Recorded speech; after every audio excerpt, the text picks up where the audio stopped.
भक्तों के कष्ट हरणिया दुख बंधन नाम तेरा। क्या क्या गुण बताए परमात्मा के? सर्वव्यापक सर्वज्ञ तू ही सबसे सदा निरंतर है, सबसे सदा वो सर्वव्यापक सर्वज्ञ तू ही प्रभु सबसे सदा तू सबसे सदा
छोरी होट काटा है हमारी पापा है तो मरे को हमें टटी मारे हमारे बने नहीं करे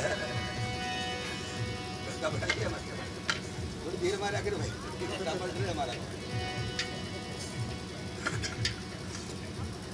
जब जब देश में जब तक दुनिया पे पाप बढ़ता है भगवान अवतरित होते हैं। आज तक 23 अवतार हो चुके, 24वें की घोषणा हो रही। उनमें कई अवतारों का वर्णन दिया पंडित नंदलाल जी ने। 24 अवतारों का वर्णन चाहिए तो बता भी दूंगा मैं। बाकी जो सबके बल का सौदा नहीं, सब अपनी किताब रखे हैं। वो किताब धर के छोरी नचा ले जा भैया ले जा अपना। कोई बाण जिन कुदा ले जा है, कोई छोरी नचा ले जा है, कोई बाण नचा ले जा है। वो पैसे कमा के ले जाते हैं, अध्ययन नहीं करते हैं। झूठ बोले तो मैं आपको बताऊंगा कौन कौन से अवतार बताए हैं। 11वां और 10वां अवतार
पकड़ी सर